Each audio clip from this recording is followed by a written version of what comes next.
자, 우리 성도님들은 혹시 금식 기도를 해보셨습니까? 이 며칠을 작정하고 음식을 먹지 않고 기도에 매진해 보신 일이 있습니까? 저는 최근에는 거의 못 해봤는데요. 제 기억 가운데 가장 긴 금식은 제가 20대 때, 대학생 때 한 5일 정도를 금식하며 작정 기도를 했던 기억이 있습니다. 기도원에 가서 그냥 그렇게 모든 일상을 안 하고 기도원에 가서 기도한 것이 아니라 그냥 일상을 살아가면서 물만 마시고 5일을 버텨봤는데요. 저는 이렇게 금식 기도를 하면 보통 이틀째가 가장 힘듭니다. 그런데 이틀을 잘 넘기고 나면 이제 3일째부터는 몸도 가볍고 이 영이 맑아지는 것을 느끼게 됩니다. 자, 여러분, 금식 기도하면서 가장 큰 유혹은 역시 먹는 것입니다. 평소에 그렇게 좋아하지 않던 것들이 그 금식 기도할 때는 그렇게 생각나요. 어떨 때는요, 사람 뒤통수만 봐도 초코파이로 보이고 보름달 보면 팬케이크로 보입니다. 한 번은 제가 이렇게 신학대학을 다닐 때 한 3일 정도 작정하고 금식하는데 마지막 날 이제 몇 시간 후면 이제 보통 금식 기도하면 밤 12시면 이제 금식을 풀게 되는데 이제 마지막 날을 앞두고 이제 저녁 수업을 들어갔는데 같이 수업을 듣던 선배님이 모든 학생 그 클래스 그부들에게 피자를 시켜준 거예요. 그래서 이걸 먹어야 되나 말아야 되나, 이제 조금 있으면 이거 내가 이제 곧 금식이 끝나는 건데 고민하다가 그 따끈한 포테이로 피자 냄새, 감자 피자 냄새가 이 제 코를 자극하는 거예요. 그래서 에라 모르겠다, 어차피 몇 시간 후면 금식을 끝나는 건데 주님 excuse me 하고 급하게 그 피자를 먹었습니다.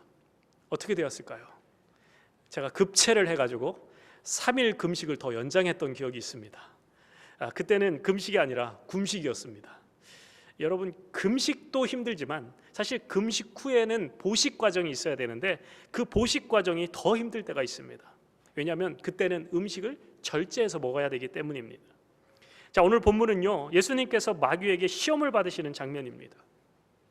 교회력에 의하면 이번 주 수요일, 제 수요일을 기점으로 이제 사순절이 시작됩니다. 이 사순절, 영어로는 렌트, 예수님께서 죽음에서 부활하신 그 전날을 포함해서 그 주일들을 제외한 40일의 기간을 의미합니다. 이 40일의 사순절, 여러분, 성경에서 이 40이라는 숫자가 상징하는 바가 많이 있습니다. 오늘 본문에서처럼 예수님께서 40일 동안 광야에서 금식하셨고 40일 동안 모세가 시내산에서 금식했고 이스라엘이 40년 동안 광야의 삶을 살았으며 예수님이 부활하시고 승천하기까지의 이 40일, 성경에서 이 고난을 통한 새로워짐의 상징적인 시간으로 이 40이라는 숫자가 자주 사용되었습니다. 그래서 이 사순절 기간 동안 예수님의 삶, 예수님의 그 십자가의 고난 그리고 부활까지 우리가 예수님을 깊이 묵상하면서 우리의 심령이 더욱더 주님과 가까워질 수 있는 복된 시간으로 삼아야 된다는 거예요. 우리 성도님들, 지금까지 혹여나 내가 놓쳐왔던 우리의 신앙의 모습들이 있었다면 이번 사순절 기간을 통해 우리의 옷깃을 여미고 우리가 말씀과 기도로 더욱더 주님을 바라보는 40일의 축복된 여정이 되시기를 축원합니다. 예수님이 공생의 사역을 시작하는 것을 알리는 것이 오늘 본문인 예수님께서 광야에서 시험을 받으시는 내용입니다. 예수님께서 공생의 사역을 시작하기 전에 먼저 마귀의 시험을 받으셨다라는 거예요. 오늘 본문 말씀은 마태복음에도 등장하고 마가복음에도 나오고 누가복음에도 다 나옵니다. 이 세 공간복음에 공통적으로 기록되고 있습니다. 왜 예수님이 마귀에게 시험받는 이야기가 이 복음서에 다 기록되고 있는가? 그 이유는 이 예수님의 광야 시험이 우리에게 주는 어떤 신비한 통찰과 이 영적인 원리가 우리에게 있다라는 것입니다. 자, 오늘 본문의 바로 앞 내용을 보면 예수님께서 세례를 받으시고 하늘로부터 성자 예수님을 향한 성부 하나님의 표현이 나옵니다. 이는 내 사랑하는 아들이요 내 기뻐하는 자라. 그런데 이렇게 바로 친밀했던 모습이 4장 1절에 보면 급 반전이 됩니다. 다정하게 비둘기처럼 임했던 그 성령께서 예수님을 광야로, 황량한 광야로 내몰아 가십니다. 자, 우리가 읽지는 않았지만 3장 16절에 보면 예수님께서 세례를 받으시고 물 밖으로 나오시자 하늘이 열렸어요. 하나님의 성령이 비둘기처럼 예수님에게 내려오셨어요. 그리고 나서 예수님이 시험을 받으셨다. 여러분, 우리가 보통 성령 충만하지 못해서 시험을 받는다라고 생각합니다. 그리고 성령은 우리를 시험이 없는 안전한 삶으로 인도할 것이다 라고 기대합니다. 그런데 그렇지 않다라는 거예요. 여러분, 시험은요 누구에게나 찾아옵니다. 성령 충만한 자나 그렇지 못한 자나 시험이 찾아옵니다. 아니, 어쩌면 우리가 영적 생활을 게을리하고 신앙생활에 관심을 잃어버렸을 때 사탄은 우리를 유혹하지도 않습니다. 왜냐니까 유혹할 필요가 없기 때문이에요. 어차피 내버려둬도 그대로 그냥 잘못된 길로 가는데 뭐하러 유혹합니까? 내가 마음을 다잡고 열심히 주님을 섬기려 할 때, 내가 뭔가 은혜를 사모하며 성령의 충만함을 경험했을 때 오히려 시험이 찾아온다라는 거예요. 은혜 충만하고 성령 충만할 때 오히려 시험이 찾아옵니다. 제가 예전에 청소년 사역을 할 때 학생들 데리고 이제 여름 수련회, 겨울 수련회 가면 이 아이들이 그 수련회 동안 막 은혜를 막 경험합니다. 성령의 역사를 경험합니다. 정말 은혜의 도가 위에 막 춤추고 기뻐 천국을 경험하다가 이제 집에 갈 때쯤 되면 슬슬 불안해집니다. 내가 과연 일상으로 돌아가서도 이렇게 성령 충만하게 살 수 있을까? 그래서 제가 항상 수련회 끝날 때쯤에 그 아이들에게 했던 말이 있습니다. 얘들아, 너희들 수련회 마치고 집에 가면 분명히 왕마귀가 너희들을 기다리고 있을 것이다. 물론 엄마 아빠가 왕마귀라는 내용이 아니고요. 여러분, 우리가 부흥회나 어떤 은혜 충만한 예배를 마치고 나가는데 어떤 사람의 그 말 한마디에 내가 상처받고 받은 은혜를 다 까먹게 되는 경우가 있어요. 여러분, 혹시 요즘 은혜 받으십니까? 뭔가 내가 다시 옷깃을 여미고 새롭게 하나님 앞에 나아가고자 애쓰십니까? 이때가 더욱 조심해야 될 줄로 믿습니다. 우리의 마음을 지키고 생각을 지켜야 되는 거예요. 분명히 마귀는요 우리를 넘어뜨리기 위해 유혹합니다. 여러분, 교회가요 으쌰으쌰하고 뭔가 공동체 안에서 뭔가 새로운 일을 시작할 때 꼭 보면 동시에 무슨 일도 일어나냐면 악한 영의 방해 작전도 시작됩니다. 그래서 여러분, 우리는 항상 긴장의 끈을 놓칠 수 없다라는 거예요. 마귀의 관계를 대적하기 위해 하나님의 전신갑주를 입어야 된다라는 거예요. 예수님께서 예수님의 생애 귀중한 사역을 시작하시자마자 마귀가 유혹합니다. 이 사탄의 입장에서는 발악을 하고 있는 거예요. 첫사람인 아담을 유혹해서 전 인류가 하나님으로부터 떠나도록 했던 것처럼 둘째 사람 예수를 통해서 그 예수를 유혹해서 하나님이 이루신 그 구원 계획에 차질을 빚게 하기 위함이다라는 거예요.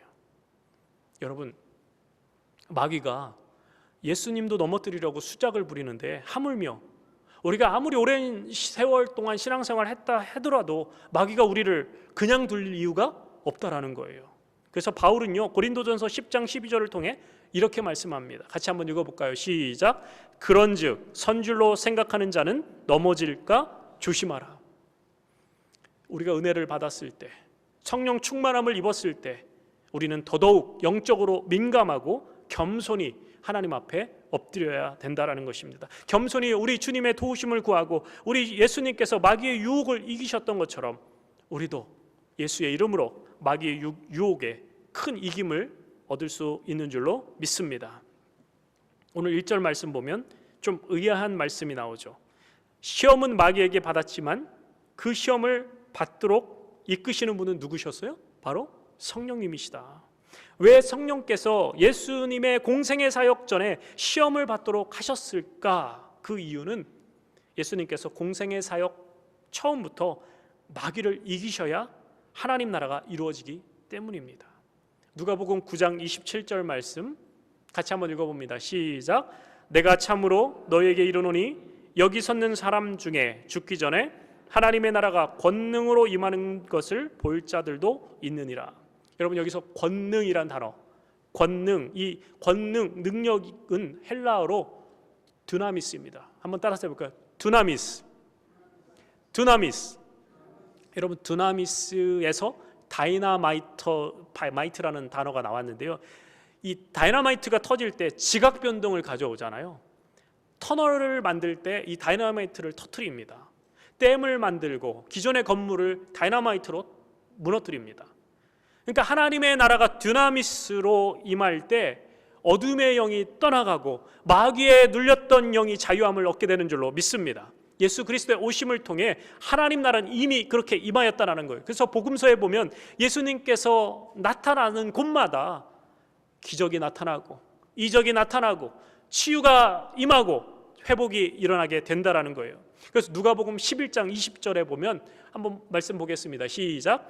내가 만일 하나님의 손을 힘입어 귀신을 쫓아내는 것이면 하나님의 나라가 이미 너에게 임하였느니라. 예수님의 공생의 사역 초기에 벌써 이 마귀의 유혹을 말씀으로 승리하셨기 때문에 예수님이 가는 곳마다 마귀가 제압당하는 거예요. 예수 이름 앞에 그 악한 영이 벌벌 떨게 되는 거예요. 예수의 이름의 능력이 우리를 악한 영의 권세로부터 막아주게 되는 것입니다. 또 성령께서 예수님을 유혹의 장으로 이끄신 그 이유가 무엇이냐? 주님께서 이 세 가지 유혹을 직접 경험하심으로 우리의 중보자가 되어주신다는 거예요. 히브리서 4장 15절 말씀 같이 읽어봅니다. 시작. 우리에게 있는 대제사장은 우리의 연약함을 체휼하지 아니하는 자가 아니요 모든 일에 우리와 한결같이 시험을 받은 자로 돼 죄는 없으시니라. 인간의 사정을 인간만큼 잘 이해하는 존재는 없습니다. 그렇기 때문에 예수님께서 인간의 몸을 입고 이 세상에 오신 것입니다. 그래서 예수님께서 광야에서 당하신 이 세 가지 시험은 우리가 일생을 살아가면서 받을 수 있는 시험이다라는 거예요. 자, 우리 한번 본문으로 다시 가보셔서요. 우리 2절 말씀, 2절에서 4절까지 말씀 다시 한번 보겠습니다. 40일을 밤낮으로 금식하신 후에 줄이신지라. 시험하는 자가 예수께 나와 이르되 내가 만일 하나님의 아들이거든 명하여 이 돌들로 떡덩이가 되게 하라. 예수께서 대답하여 이르시되 기록되었으되 사람이 떡으로만 살 것이 아니요 하나님의 입으로부터 나오는 모든 말씀으로 살 것이라 하였느니라 하시니. 마귀가 먼저 예수님에게 무엇을 가지고 유혹합니까? 먹는 것을 가지고 유혹해요. 참 먹는 것 가지고 장난치는 것만큼 치사한 게 없습니다. 근데 먹는 것만큼 우리에게 절실한 것도 없습니다. 육신을 입으신 예수님께서 40일을 굶으셨기에 얼마나 굶주렸겠습니까? 얼마나 배고프셨겠습니까? 사탄은요 언제나 우리의 윅포인트, 약점으로 공격합니다. 여러분, 우리의 약점을 가지고 사탄이 공격해서 우리의 약점이 우리에게 시험이 될 수 있다는 거예요. 돈에 약한 사람은 재정 문제로 우리가 넘어지기 쉽습니다. 성적인 유혹에 연약한 사람은 성적인 유혹으로 마귀가 공격합니다. 관계가 어려운 분들 있잖아요. 그런 분들은 인간관계로 우리를 사단이 공격한다라는 거예요. 이게 상처를 쉽게 받는 분들, 또 그 방법을 통해서 사탄이 우리를 공격합니다. 그래서 여러분, 나의 약점을 우리가 잘 살펴서 마귀의 유혹을 이기셔야 되는 거예요. 만일 당신이 하나님의 아들이라는 이 돌에게 떡이 되도록 명령해 보십시오. 이 말은 돌로 떡을 만들 능력이 너에게 있지 않냐라는 거예요. 배고픔을 해결하기 위해서 당신의 능력을 한번 사용해봐라는 거예요. 내 능력을 사용해서 당신의 배고픔을 해결하는 게 당연하지 않느냐라는 유혹입니다. 마귀만 이렇게 유혹한 것이 아닙니다. 대제사장들도 바리새인들도 예수님께서 십자가에 달리셨을 때 네가 만약 하나님의 아들이거든 내려와 봐라, 그렇게 시험했습니다. 당신의 그 능력을 이용해서 멋지게 당신이 하나님의 아들인 것을 한번 증명해 보라는 것입니다. 당신의 그 능력을 당신 자신을 위해서 한번 사용해 보라는 것입니다. 여러분, 오늘 세 번의 유혹 중에 두 번이나 마귀가 붙이는 말이 있어요. 만일 당신이 하나님의 아들이거든, If you are the son of God. 마귀는 고의적으로 예수님의 그 전능하신 능력을 예수님의 그 줄인 배를 채우기 위해, 자신의 그 줄인 배를 채우기 위해서 사용하라고, 당신의 하나님의 아들이심을 한번 증명해 보여라고 유혹합니다. 한국에서 옛날에 그 아이들이 어릴 때 어른들이 장난을 치는 경우가 있습니다. 미국에서 이런 장난하면 큰일 나는데요. 이 장난은 남자아이들에게 하는 놀림인데요. 어른들이 남자아이들에게 너 남자냐 여자냐? 너 여자구나. 너 여자 맞지? 그럼 아이들은 목소리를 높여서 아니요, 저 남자 맞아요. 그럼 어른이 더 웃으면서 고삐를 확 휘어집니다. 그래? 그럼 네가 남자라면 한번 증명해봐. 그러면 아이는요 씩씩대면서 어떻게 해요? 바지를 내립니다. 부끄러운 줄 알면서도 자신을 증명해 보이고자, 남자인 것을 증명해 보이고자 그런 행동을 합니다. 사람은요 자신의 정체성에 대해서 인정받고 싶어 합니다. 증명하고 싶어 합니다. 근데 사탄은요 오늘날도 그러한 방법을 통해 하나님의 아들 예수님을 유혹했던 것처럼 우리를 유혹한다라는 거예요. 만약 당신이 하나님의 아들이거든, 방금 전에 이 3장 17절에 요단강에서 세례를 받으시며 성부 하나님으로부터 들었던 그 말씀, 이는 내 사랑하는 아들이요 내 기뻐하는 자라, 그 말씀을 인용해서 당신이 진짜 하나님의 아들이거든 하나님의 아들임을 한번 보여줘라는 거예요. 만약에 여기서 예수님께서 그 돌을 가지고 떡을 만드셨다면 예수님은 갈릴리 제자들과 걷다가 피곤하실 때 아마 예수님은 구름을 불러가지고 구름 타고 다니셨을 것입니다. 아니면 축지법을 쓰셨겠죠. 누울 것이 없을 때, 예수님이 누울 곳이 없을 때 뿅 하고 호텔 하나 만드셔서 쉬었다 가셨을 것입니다. 예수님은 하나님의 아들이심에도 불구하고 단 한 번도 자신의 능력을 자신을 위해서 사용하지 않으셨습니다. 왜 그럴까요? 예수님은 섬기기 위해서 고난을 받으러 오신 분이시기 때문입니다. 예수님은 줄인 자의 모습으로, 목마른 자의 모습으로, 나그네 된 자의 모습으로, 병든 자의 모습으로 이 땅에 오셨기 때문입니다.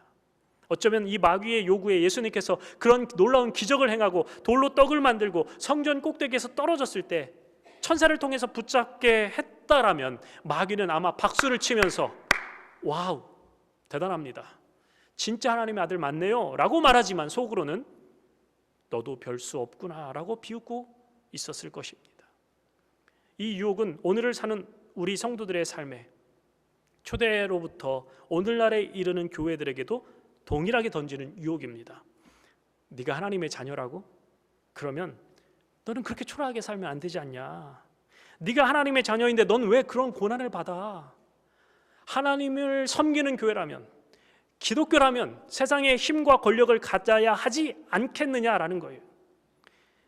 우리는 이 세상을 살아가면서 세속적 가치와 기준으로 이것이 하나님의 복이다, 이것이 살아계신 하나님을 믿는 증거다라고, 그래서 더 높이 올라가고 더 많은 것을 쌓아두고 성공, 유명해지고 부자되고 건강해지는 것을 추구하며 이것이 하나님을 믿는 증거다, 이것이 하나님의 복이다 라고 간증할 때 사탄은 오 대단하다, 너 진짜 하나님의 자녀구나 라고 말하지만 속으로는 비웃고 있을지도 모릅니다. 너는 내 밥이다. 세상을 향한 성도들의 증거는, 하나님을 믿는 증거는 더 잘 살고 더 힘있고 더 유명해지는 것이 아닙니다. 기독교 국가가 되면, 기독교가 힘을 얻고 교회가 권력을 얻으면 그것이 하나님의 영광이 되는 것이 결코 아닙니다. 여러분, 기독교 역사상 가장 타락한 시기가 언제였는지 아세요? 기독교가 권력을 잡았을 때였습니다. 기독교가 권력을 잡고 있었던 그 중세 시대였어요.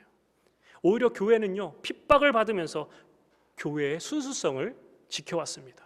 고난이 있고 아픔이 있지만 하나님이 우리와 함께하는 삶이 어떤 것인지, 도대체 믿는 자의 삶은 무엇이 다른지를 세상에 드러낼 수 있었습니다.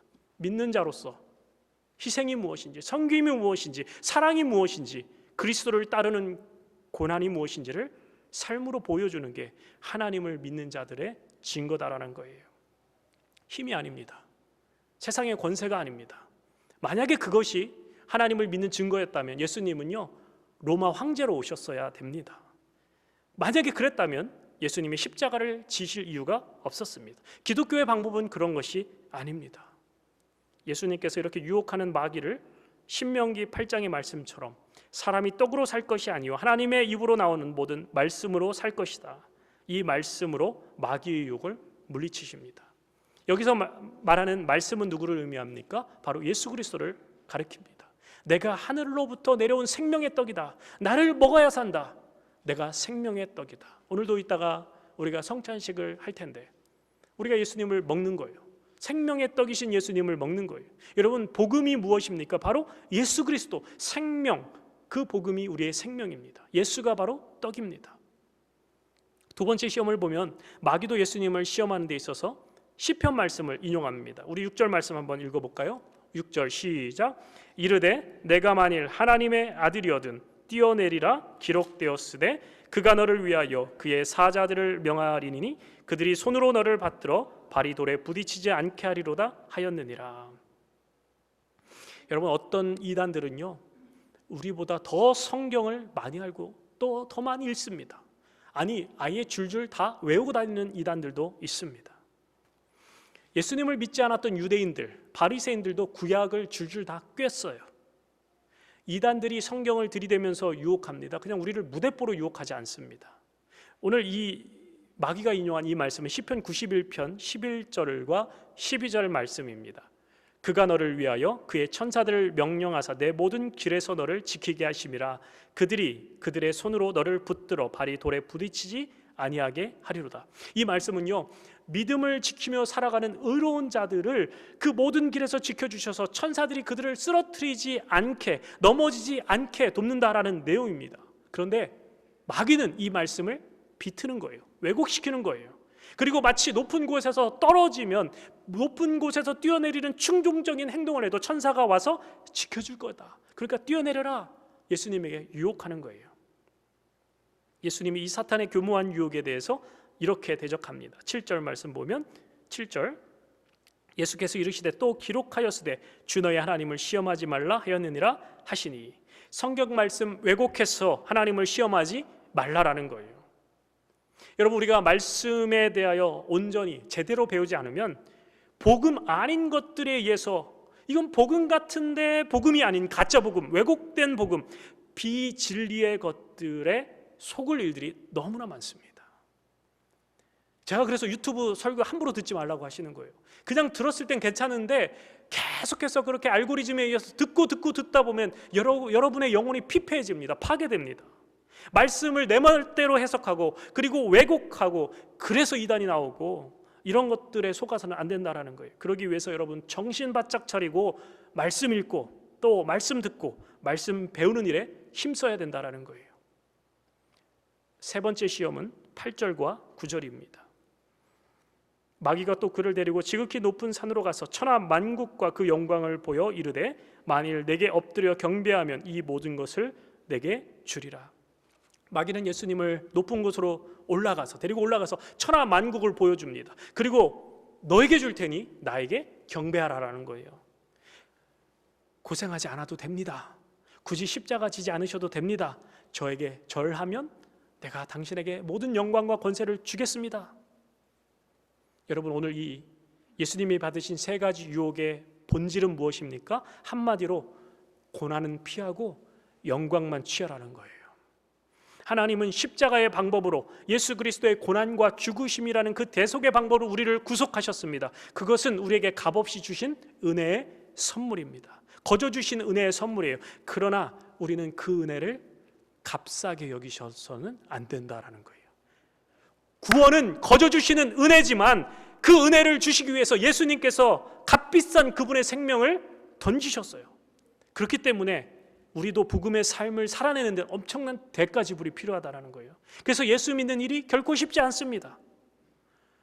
잘 먹고 잘 살고 만사형통 이런 거 아닙니다. 여러분, 고난 없는 영광이 없어요.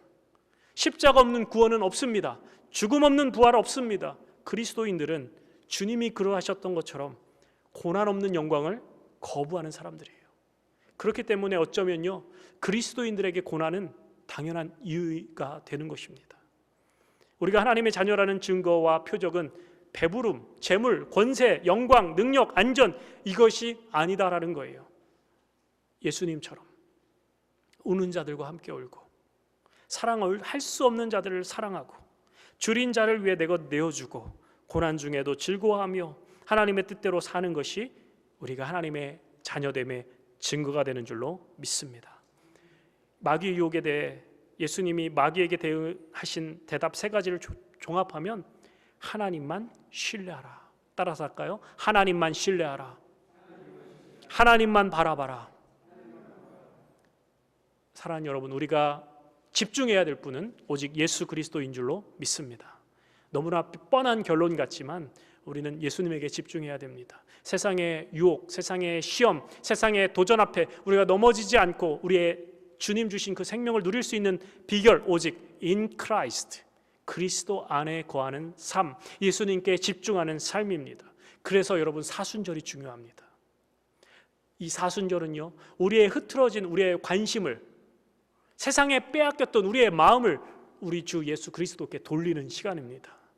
사순절은 내가 누구인지, 하나님의 사랑받는 자녀로서의 신분을 다시 한번 깨닫고 세상이 주는 그 달콤한 유혹이 아니라 영원한 생명, 생명의 떡 되신 예수 그리스도, 그분에게 우리가 더욱더 우리의 마음과 생각을 집중하는 기간입니다. 예수님께서 사탄의 시험을 이기셨다는 것은 우리도 이길 수 있다라는 말씀입니다. 왜요? 예수의 영이 우리 안에 거하고 있기 때문에.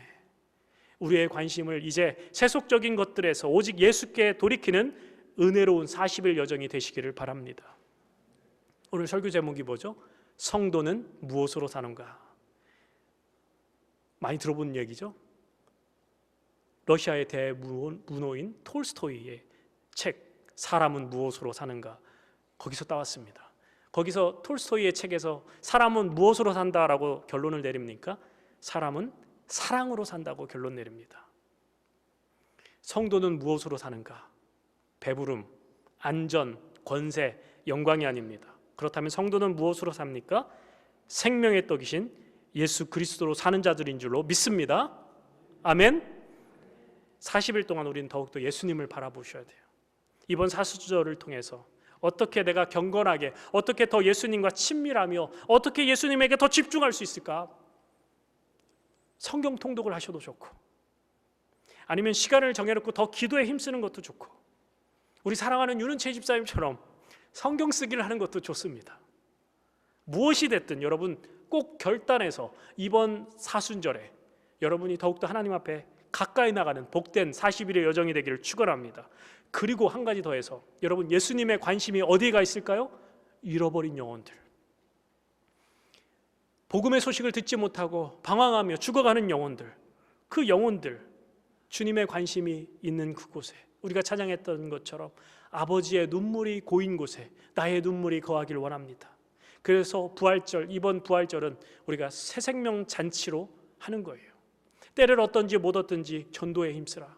지금도 어떻게든지 시간만 되면 전화하고 찾아가시고 밥 사주시고, 그래서 영혼 구원에 힘쓰는 분들이 있습니다. 우리의 마음을 다 모아서, 여러분, 아무것도 하지 않으면 아무 일도 일어나지 않습니다. 정말 우리가 이번 사순절을 통해서, 그래서 부활절에는 그래도 더 우리 모이는 숫자가 2배가 되도록 다 한 분씩 데리고 오셔서 하나님 앞에 정말 최고의 영광으로 돌리는 복된 시간이 되었으면 좋겠습니다. 좋은 소문이 나야 돼요. 계속해서 좋은 소문이 나야 돼요. 근데 그 소문 누가 내주십니까? 우리가 내야 되는 거예요. 따라서 해볼까요? 예수님 자랑, 교회 자랑, 목사님 자랑. 목사님 자랑할 때 목소리가 제일 작네요. 다시 한번, 예수님 자랑, 교회 자랑, 목회자 자랑. 예. 여러분, 그렇게 우리가 전도 어렵게 생각하시면 안 됩니다. 그냥 자랑하고 다니시면 돼요. 그리고 얼굴이 펴지시면 됩니다. 우리가 이번 사순절 기간 동안 우리의 마음과 우리의 생각과 우리의 온 마음을 다해서 우리의 예수님께 초점 맞추고 그 주님의 마음이 있는 곳에 우리의 마음도 거하길 원합니다. 그래서 영혼 구원에 힘써서 정말 이번 부활절에 하나님 앞에 기쁨의 예배를 드릴 수 있는 우리 교회가 되시길 예수님의 이름으로 축원합니다. 아멘. 기도하겠습니다. 하나님 아버지, 예수님께서 마귀의 유혹을 이기신 것처럼 우리도 이기게 하여 주시옵소서. 세상은 우리가 하나님의 자녀됨을 증명해 보이라고 요구합니다. 하나님의 자녀가 왜 이렇게 힘이 없느냐? 왜 하나님마다 잘 안 되냐? 왜 하나님의 자녀가 병들어 아파 있느냐? 이렇게 우리의 하나님 자녀됨을 의심케 합니다. 하지만 우리가 하나님의 자녀됨의 증거는 고난 중에도 기뻐하고 우는 자들과 함께 울어주고 이웃을 사랑하고 줄인 자를 채우는 일임을 다시 한번 깨닫게 됩니다. 하나님, 이번 사순절 기간 통해 우리가 더욱더 주님께 집중함으로 우리 주님을 닮게 하여 주시옵소서. 생명의 떡으로 이 땅에 오신 예수님을 더욱더 바라보는 거룩한 성도들 다 되게 하여 주시옵소서. 예수님의 이름으로 기도하옵나이다. 아멘.